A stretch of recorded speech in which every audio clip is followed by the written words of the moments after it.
Hey, welcome burners and everybody. Hello, everybody. Yeah, we're going to get this event started right away. Welcome burners and everybody to this special event. Thank you so much for being here today. We're going to be covering about a 15-minute presentation as to why world peace is now possible. And then after that, we're going to have a period for questions and open discussion. And after that, we have a special guest performance from Sound Meditations Presents out of San Francisco.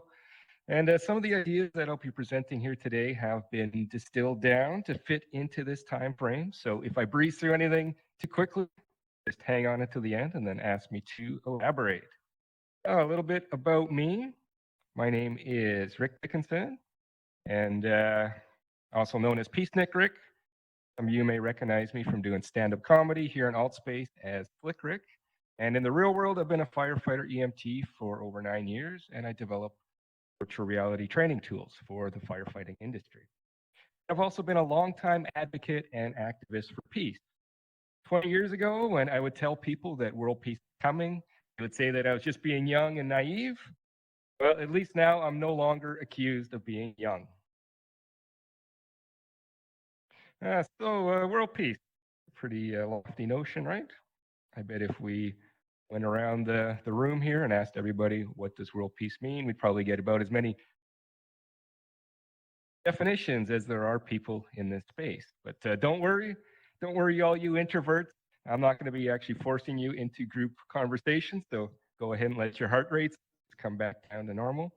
But since there are so many ways to define it, we're just going to be taking a narrow definition. So that way, when we say that world peace is now possible, we know clearly what we're aiming for. So for the sake of today's talk, peace does not mean the end of suffering or struggles or strife or conflict. It doesn't mean that we all live in harmony, as nice as those things would be.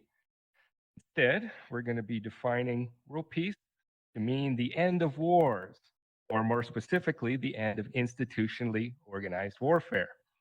You see, there's a powerful business cabal that profits from armed conflicts which they often enable or manufacture themselves.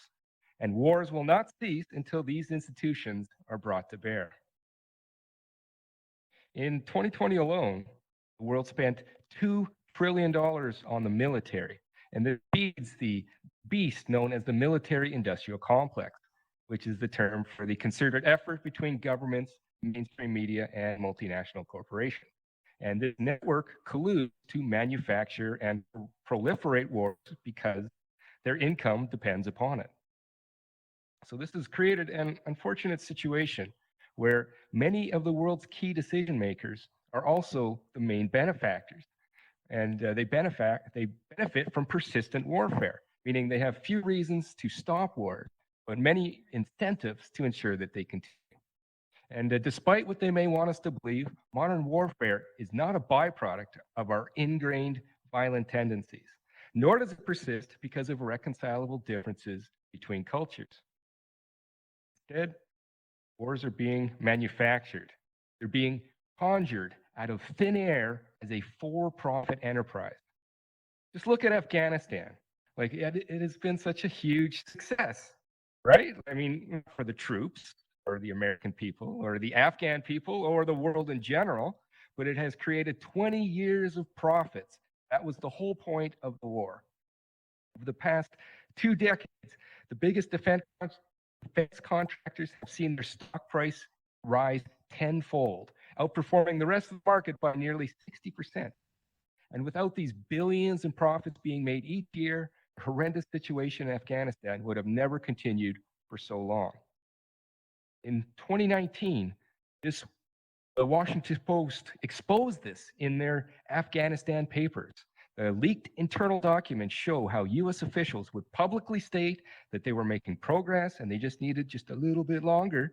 But then in private, they would decry the war as being an outright failure. And this had been happening since the war began. Of course, sadly, this really isn't new. This tragedy has been playing out for thousands of years.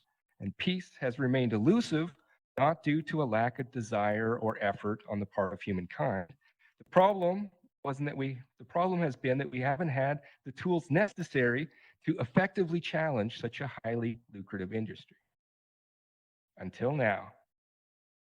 here in 2021, at this very point in human history, something has changed. And that's why I'm so excited to be here sharing this message that world peace is now possible. Because we have finally unlocked a tool which has never before been available, one that will level the playing field and let humankind take on the behemoth that we call the war machine. And I am talking about the blockchain. If you haven't heard of the blockchain, you probably have heard of Bitcoin. And the blockchain is the technology that makes things like Bitcoin and Dogecoin and other digital assets possible. And I believe that it'll also help us to manifest peace on Earth. And no, don't worry, everybody. This isn't just some elaborate scheme to sell you all my new crypto coin. But the blockchain is unleashing incredible powers, powers which are decentralized, meaning they're spread out amongst the masses. And this will soon permanently alter the way our governments function. Earlier this year, El Salvador adopted Bitcoin as legal tender. This has given millions of people a means to trade and store wealth independent of central banks and the government currency. And as of right now, Ethiopia is using another crypto coin called Cardano to overhaul their paper-based, fraud-prone education system. So now they can ensure teachers aren't forging their credentials, and they can track student progress with tamper-proof record keeping. And these two countries are just the beginning. As people everywhere see how well these initiatives work, the entire world will get on board, and governments everywhere will be forced to become more efficient and effective. Two words that make bureaucrats shudder. You see, what blockchain technology is doing in a broad sense is unleashing unprecedented levels of democracy. And this democracy will be essential for creating world peace. To see why democracy is so important for peace, let me just put forward a question to everybody here today. Just go ahead and open up your emoji panel. And if you want world peace, then just click the heart emojis. Everybody here today, you guys want world peace? Let's just click these heart emojis. Yeah, I'm seeing a lot of hearts here today, right? So I think that the vast majority of us in this space, we all want world peace. And the same is true for nearly everybody in every nation, everywhere on Earth. We all want world peace. So when the entire world becomes democratic, the world's people will get what they ask for, because that's how functioning democracies work. And when we all demand peace, we will get it. Now, I know this may seem like a little bit simplistic, like, you might be thinking like, hey, Rick, we already have democracy right now, so why don't we already have peace? Well, for one, as you know, many nations don't yet have democracy. And those of us that do haven't yet seen what real democracy looks like. And this is because corruption is such a huge issue faced by every nation on Earth. Like, what happens is people who rise to any position of power, they can use and abuse that privilege to further enrich themselves. And left unchecked, this can lead to a situation where governments cater to the highest bidder, like the giant corporations who make billions from wars. But we don't have to accept this anymore. The blockchain has the power to change all of this.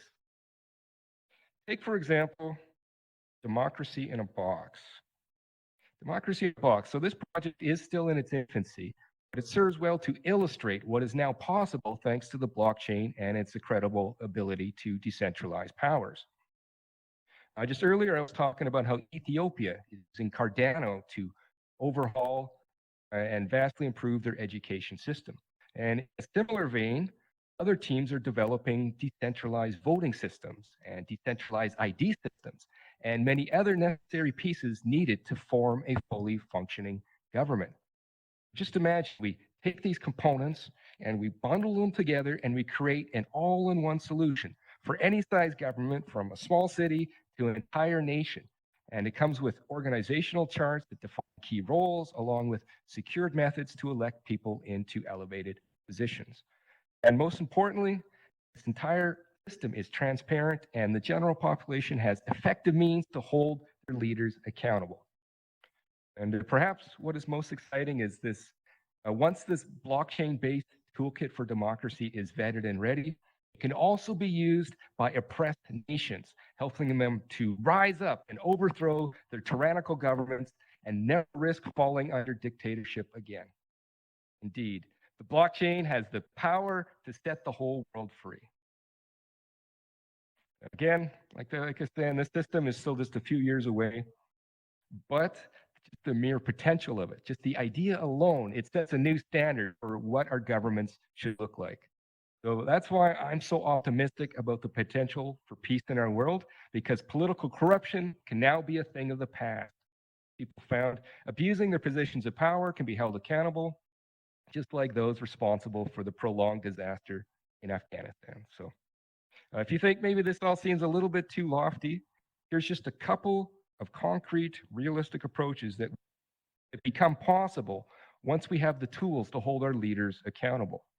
Like, for one, could forbid politicians from receiving financial support from companies or institutions that profit from wars. Right? Just imagine what that would do. We could levy extra taxes and fines against war profiteering corporations. Like, why are these businesses allowed to make billions of dollars from what can be construed as mass murder? Right? They just keep getting away with it. Just like what happened with big tobacco, we could enact multi-billion-dollar class action lawsuits against key components of the war industry for the damages that they knowingly enable. Like, why aren't we suing the defense contractors and the politicians that they pay off, right? Why don't we hold their feet to the fire? And lastly, and this is why the blockchain revolution will be like no other, acting in unison as a species, we can all compel our leaders to vastly decrease military spending. And because governments everywhere will be made transparent, it will be clear that all other nations are doing their own similar demilitarization. Right? So there we go. We have it. We have a roadmap to world peace, and it's awesome stuff, and I just can't wait. So yeah, let me just recap our presentation here today. So just to recap, world peace, which we define as being the end of institutional warfare, is now possible. And we say now because we finally unlocked the blockchain, and this will prove itself the missing ingredient in the recipe for world peace. Technology will redistribute power back to the people, and this newfound empowerment will let us hold our corrupt leaders and war profiteers accountable, helping us finally achieve something that we've all wanted for thousands of years, world peace. It is a 15-minute or less synopsis of why world peace is now possible. Before we open it up to any questions here, let me just say this. One of the reasons we run this space and built this space and run these events is because it's just a growing list of uncertainties in the world, and it can just be it can be really easy to feel hopeless about the future. But we humans, we're capable of remarkable things. And so if you take anything with you away from this event, if you take anything today, just let it be hope. And also know that you are not being naive to believe world peace is possible. Awesome. Yeah, thanks, everybody. My name is Peacenik Rick. You can find a link to join our Discord on our website at peacenow.rocks. And I wanted to thank you all for being here and sharing some time with us today. Really appreciate it. And then now I'm just going to open up the raised hand button. So if anybody has any questions, then go ahead and click that raise hand button. Again, thanks everybody for coming, and I appreciate all of you.